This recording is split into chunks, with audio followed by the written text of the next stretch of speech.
Seguimos con más información aquí en BTV Noticias en un día que es histórico a nivel internacional porque hoy asume Donald Trump la presidencia de los Estados Unidos tras también una elección que ha sido histórica y que dejó por el camino a una candidata que prometía llegar a la presidencia de los Estados Unidos como Hillary Clinton. Esta mañana en los Estados Unidos a las 8:30, a las 10:30 de Uruguay, en Washington específicamente, una ciudad que ha quedado blindada, sitiada por lo que han sido los operativos de seguridad, comenzó la ceremonia de asunción de Donald Trump en Estados Unidos y de alguna manera se va a proyectar a lo largo de esta tarde. Está previsto que al mediodía el nuevo presidente realice su juramento, que serán aproximadamente a las 2 de la tarde de nuestro país. Pero vamos a analizar en esta oportunidad en qué contexto es que Donald Trump llega a la presidencia de los Estados Unidos. Y para eso recibimos aquí al director del Departamento de Relaciones Internacionales de la Universidad Católica, Ignacio Bartesagui. ¿Cómo estás, Ignacio? ¿Cómo andas, Valeria? Muy bien, por suerte. Muy bien, muchas gracias por acompañarnos. No, por favor, un gusto.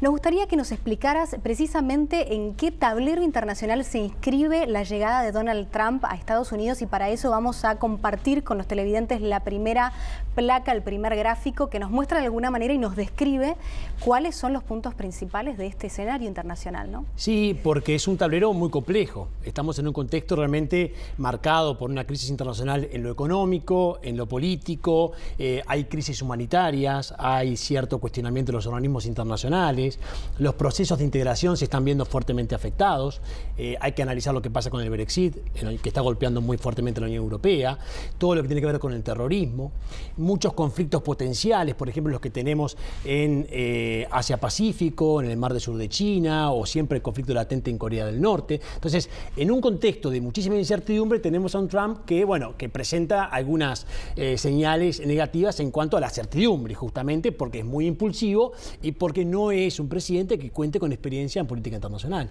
¿Cuáles son los principales desafíos para la presidencia de Donald Trump y para los Estados Unidos?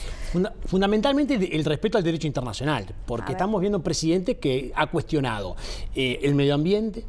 Se ha firmado un acuerdo muy importante en el Acuerdo de París para el medio ambiente. Él cuestiona el medio ambiente, considera que el medio ambiente no es realmente algo que preocupe, eso realmente es grave.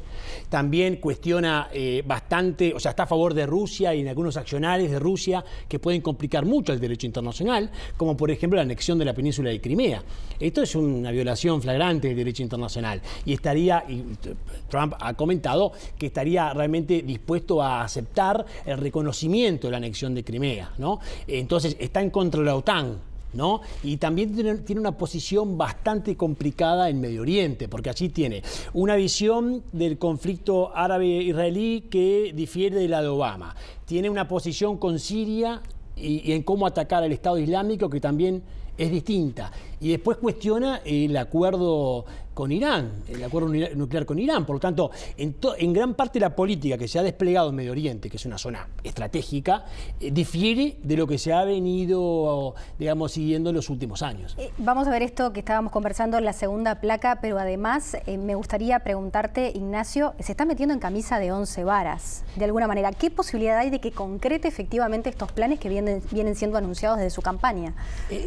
Eso hay que verlo. Por eso es importante desde hoy en adelante analizar qué es lo que puede ocurrir.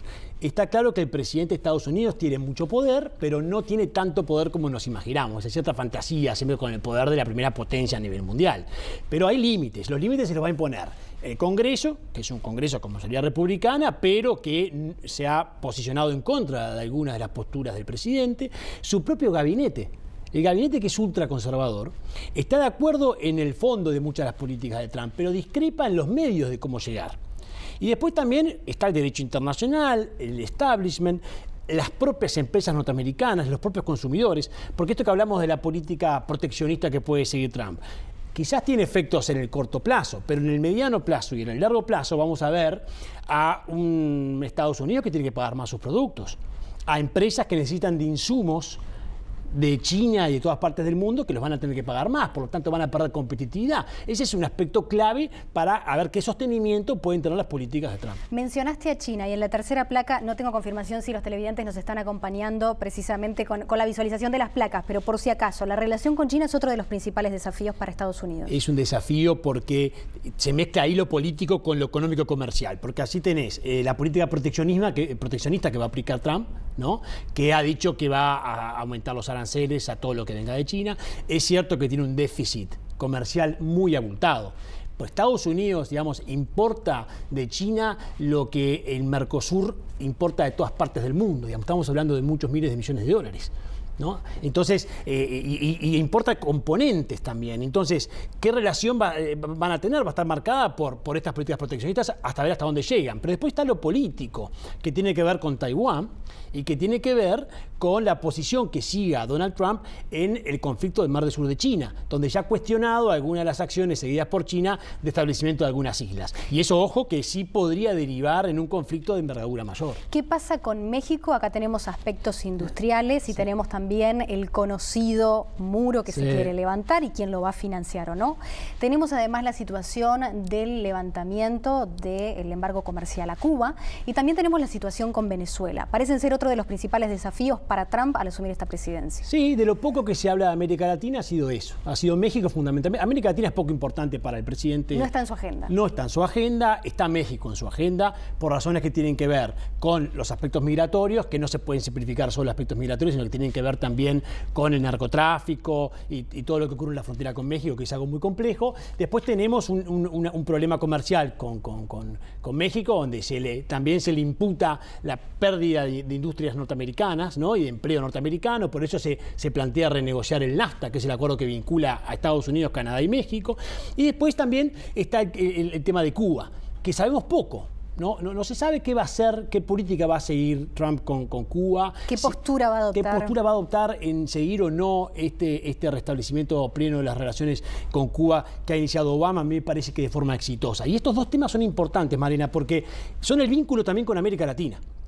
Después tenemos que ver qué pasa con Venezuela, cuál es la posición de Trump con Venezuela. Es verdad que ha sido muy tímida la posición de Obama. No ha arriesgado demasiado Obama. No ha arriesgado nada, poquito, y también su accionar en la OEA puede ser cuestionable con respecto a la magnitud de la crisis que se vive en Venezuela. Eso creo que es una de las críticas que se le hacen, pero evitó entrar en choque. Entonces no sabemos qué va a pasar con Venezuela, y lo otro que resta saber es Centroamérica, que también es una zona estratégica para Estados Unidos, pero no estamos, por ejemplo, en el sur.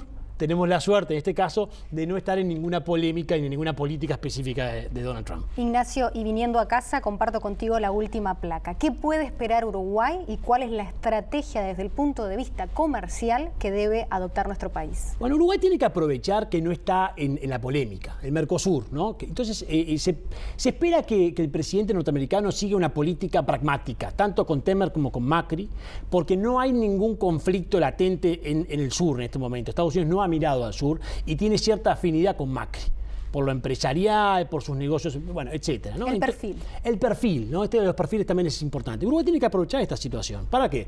Para ser muy pragmático y avanzar en lo que hoy tiene, que es un instrumento, que es el TIFA, que es un espacio donde se puede avanzar en la política comercial y económica, donde hay una agenda. Los funcionarios, además, los negociadores estadounidenses, están muy alejados de toda esta polémica de las grandes políticas de Donald Trump. Ellos tienen una agenda que cumplir y la van a cumplir. Y si es con Uruguay, la van a cumplir. Y Estados Unidos, es importante aclarar que es realmente un mercado muy importante para el Uruguay, está en el cuarto o quinto lugar siempre todos los años, y además es un gran inversor y en todo el Mercosur.